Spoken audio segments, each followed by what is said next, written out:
questions, guys? I know what was going through your head on that shot to force overtime. Just staying aggressive. You know, I was actually texting Mitch last night, and I told him I was watching Juwan Evans in his film, all of his possessions. And one thing I noticed is that he pushed the ball every time in transition. So sometimes as of late, I kind of found myself pushing it, kind of stopping. So, you know, I just try to push it every time, just put pressure on the defense. He stopped me when I was going left, and then I seen a lane going to the middle, and I took it. So staying aggressive. How important was it? I know in the first half, Donovan Jackson really went on that streak where he was scoring a lot, and then the second half it definitely looked different, especially you, Tavares. I know you were making sure that he did not get the ball. How important do you think it was, and what do you think made the difference in the second half for you guys to stop Jackson and keep the ball away from him? Really just had to find him in transition and make sure he wasn't getting any good looks. I was just trying to make it as tough as possible when I took him in the second half. I just wanted to make it as tough as possible, really. Try to use my length, my speed. He's pretty good. He's a good shooter. So I was really just trying to keep it denied. So, I mean, as many times I can keep the ball out of his hands, the less he can get a shot off. How difficult was it to sort of chase him around? It almost reminded me of how opponents chased Phil around last year, kind of running back and forth. It wasn't too tough because I chased Phil around for about 2-3 years in practice, so it wasn't too tough. I'm used to it. We had a scheme for that play already, so I was just stuck to the scheme and did what Coach said and just tried to be in the spots. This is for both of you. How big was the crowd down the stretch helping you guys come back to force overtime and then in overtime? The crowd is always big for us, you know, because they're behind us.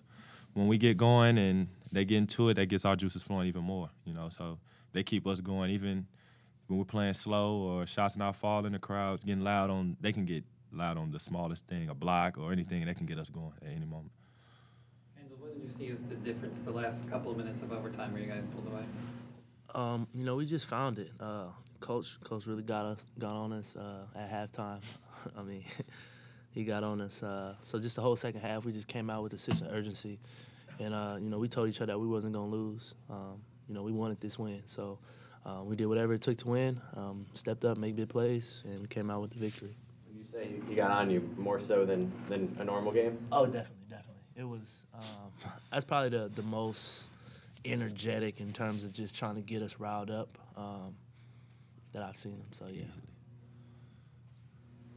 Both of you guys, you coach most mainly, probably most times, you know, pretty common. At least it seems more common like other coaches. But what did you say at halftime to get you guys fired up? What was that like? I don't know if that's a problem. It's just it got us going. He didn't back down from us. He came in. He wanted to prove a point, and he definitely got his point across. So yeah.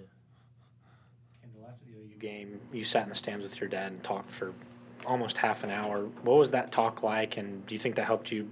You scored a season-high 20 points today. Yeah, definitely. You know, he's a big support, part of my support staff, and he was just telling me, you know, be mindful of who I am, you know, why they brought me here.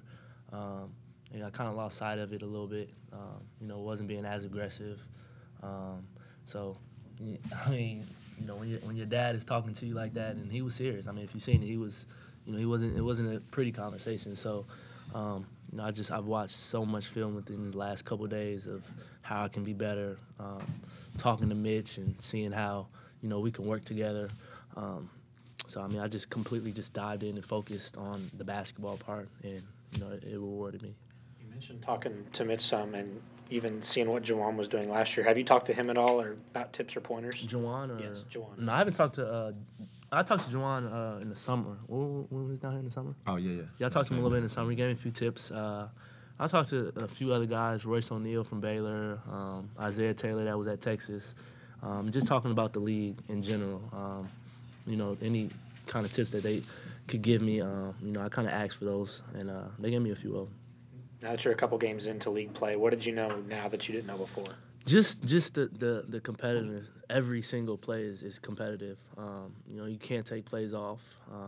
And, you know, when you're a leader on the team, you got to come out and you got to, you know, prove that every single night. So, you know, that's one thing I'm learning and I'm adjusting.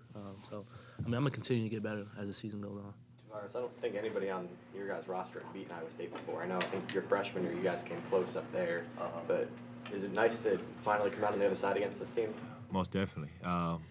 it's always good to get a win, and I think it was even sweeter because it was our first conference win. So, yeah, it was definitely good to finally be Iowa State. Anything else, guys? Thank you, gentlemen. We'll have Coach right in. Sorry. Coach, why don't you just start with your thoughts today? Wow.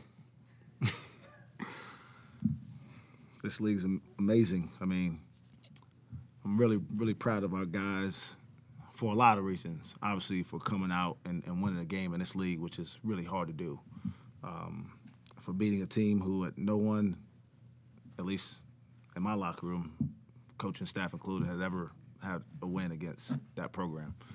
And then for responding several times during the game when, not that we'll ever do this, I hope, under my watch, we could have let it go. So really, really proud of our guys, specifically our seniors. Had to jump them at halftime a little bit, and it was really the first time that I've had to do that. But it was necessary.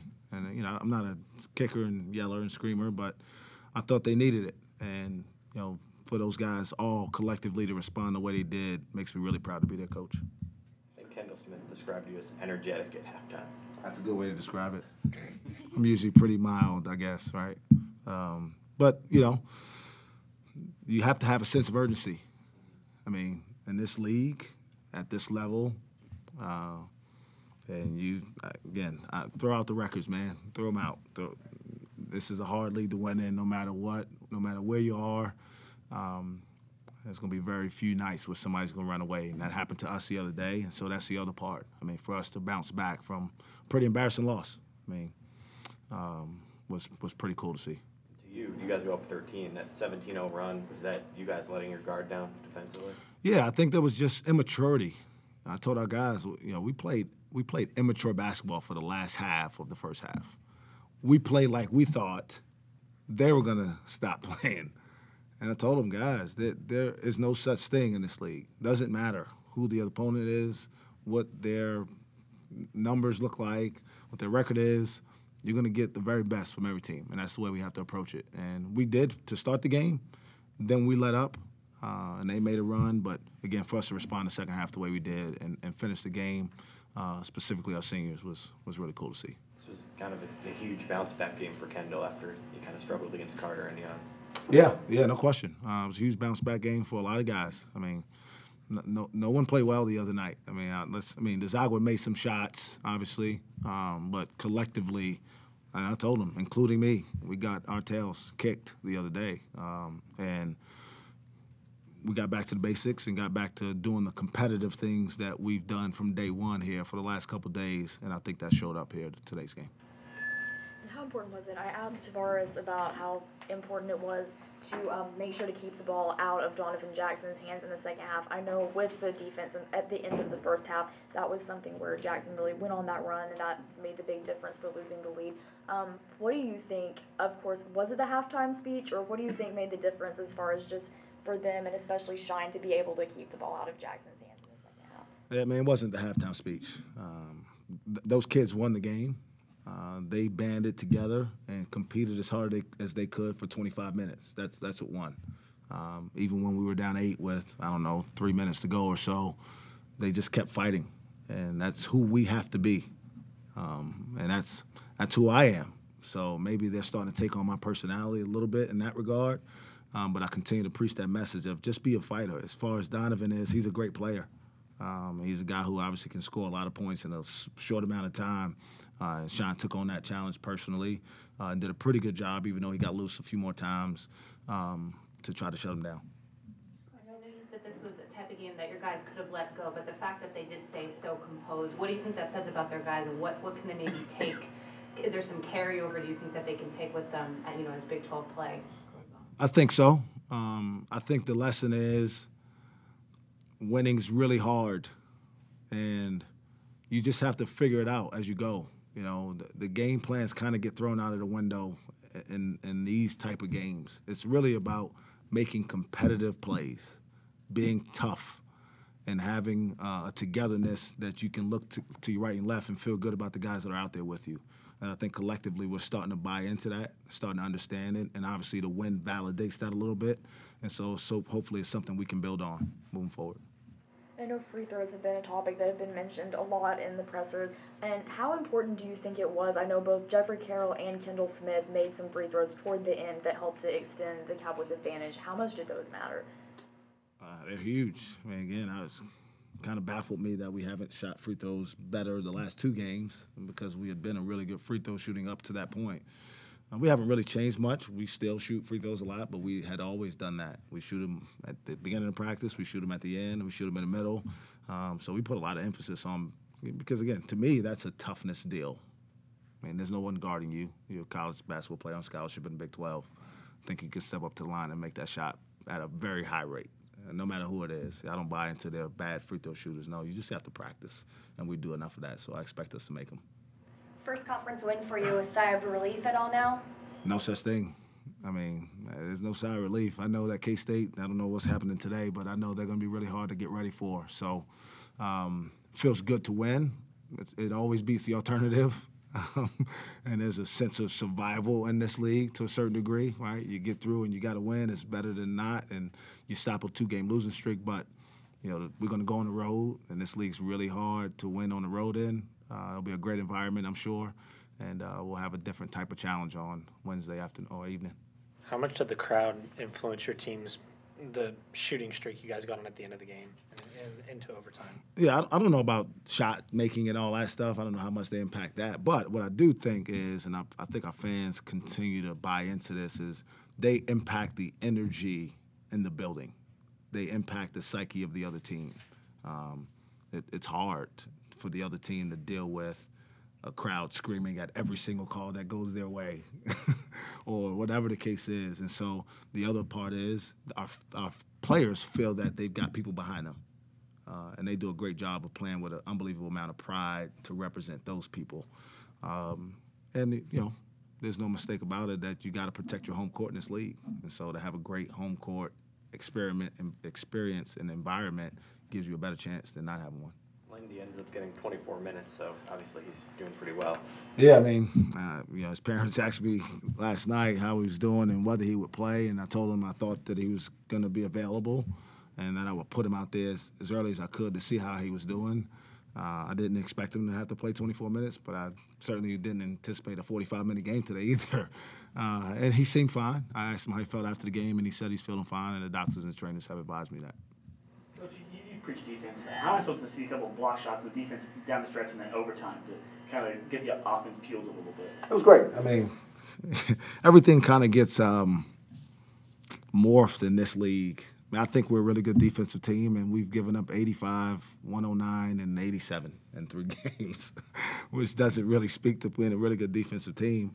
What we do is we try to disrupt the other team's offense. Now, obviously, the overtime impacts the high level of scoring. We got a foul less. They made, I don't even know what it is, 25 free throws. So we got to try to cut that down some. And as we continue to get better, our fouling will go down. But it made me proud to see us come up with stops when we needed it. When we took the lead and we came in a timeout, so our guys were talking about that. Mr. Solomon's leading the charge, saying we're winning this game on the defensive end. And that makes you feel good that those things are being appreciated by your team. You mentioned Mitchell Solomon there. What are your thoughts on just his consistency from game to game and his ability to keep getting the rebounds and assists to help not just himself but the whole team that way? You know, in a lot of ways, I wish that I was one of those spelling bee kids and like knew more words because I'm truly running out of ways to describe him. I mean, I know you guys get tired of me saying the same thing over and over, but he is the most valuable guy in my locker room, period. It's not even close. He does so many things that impact winning. Even what I just said, the mentality of we're down 8, we're winning the game, we're up 1, we're winning the game. No matter what happens, a bad call goes against you, we're winning, you know, and that helps those other guys who sometimes maybe some doubt starts to creep in. But then obviously he rebounds his tail off. He handles every ball screen coverage the right way. Our guards have to do a better job of trying to help him stay out of foul trouble. He's picking up more fouls lately than he was earlier because we need him on the court. Mitch fouls out, but Cam comes in and makes 4 big points.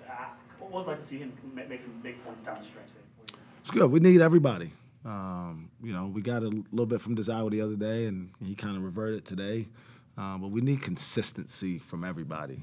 As a coach, you feel best when you know what you're getting.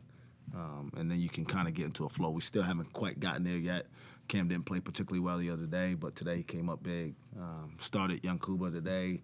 He wasn't as effective.